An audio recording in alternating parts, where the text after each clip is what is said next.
भोंदू खरातचा मुलगा आता पोलिसांच्या ताब्यात आहे। तर खरातच्या घरी एसआयटी पथकाची ही शोध मोहीम गेल्या काही वेळापासून सुरू होती आणि अखेर आता या प्रकरणी तपासाला वेग आलेला आहे। आपण पाहतोय या पार्श्वभूमीवर खरातच्या मुलाला आता ताब्यात घेण्यात आलेला आहे। कल्पना खरात जी अशोक खरातची पत्नी आहे ती मात्र या ठिकाणाहून फरार झाल्याची माहिती आहे।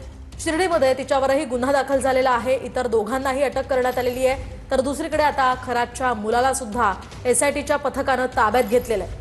एकूणच या प्रकरणाची व्याप्ती दिवसेंदिवस वाढत चाललेली आहे। खरातची अनेक प्रकरणं अनेक कारनामे दिवसेंदिवस समोर येताना पाहायला मिळतात। त्याच पार्श्वभूमीवर खरातवर बरेचसे गुन्हे दाखल झालेत आणि आता त्याच्या पत्नीवर सुद्धा गुन्हा दाखल झालेला आहे। त्या पार्श्वभूमीवर एसआयटीच्या पथकाने या ठिकाणी भोंदू अशोक खरातच्या घरी धाड टाकली आणि त्या ठिकाणी शोध मोहीम सुरू होती। मात्र त्या ठिकाणाहून आता अशोक खरातच्या मुलालाच केवळ ताब्यात घेण्यात आलेलं आहे। त्याची पत्नी या ठिकाणी नव्हती, ती फरार झाल्याची सध्या माहिती समोर येते।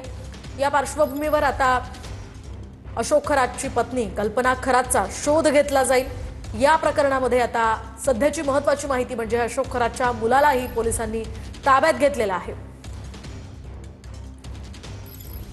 सध्या एसआयटीच्या पथकाकडून अशोक खरातच्या घरी तपास केला जात होता। गेल्या काही वेळापासून हा तपास सुरू होता। महत्त्वाचं म्हणजे या घराचं गेट बंद करण्यात आलेलं होतं आणि त्यानंतर एसआयटीच्या पथकाच्या अधिकारी या गेटवर चढून आतमध्ये शिरल्या आणि त्यानंतर त्यांनी ही सगळी शोध मोहीम सुरू केली आणि अखेर अशोक खरातच्या मुलाला पोलिसांनी आता ताब्यात घेतल्याची ही माहिती समोर येते।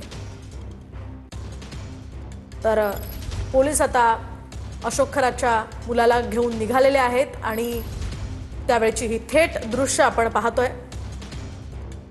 सध्या ज्या पोलीस स्टेशनमध्ये आता खरातच्या मुलाला घेऊन जात आहेत त्याचा पाठलाग आता सुरू आहे। दुसरीकडे आपण पाहतोय या ठिकाणी या प्रकरणाची व्याप्ती खरं तर दिवसेंदिवस वाढत चाललेली आहे। अत्याचारी अशोक खरातनं कित्येक महिलांचं शोषण केलं आणि त्या पार्श्वभूमीवर अजूनपर्यंत जो हेल्पलाईन नंबर पोलिसांनी जारी केलाय त्यावर असंख्य तक्रारी महिलांकडून केल्या जात आहेत। असंख्य जमिनीच्याही तक्रारी केल्या जात आहेत। दरम्यान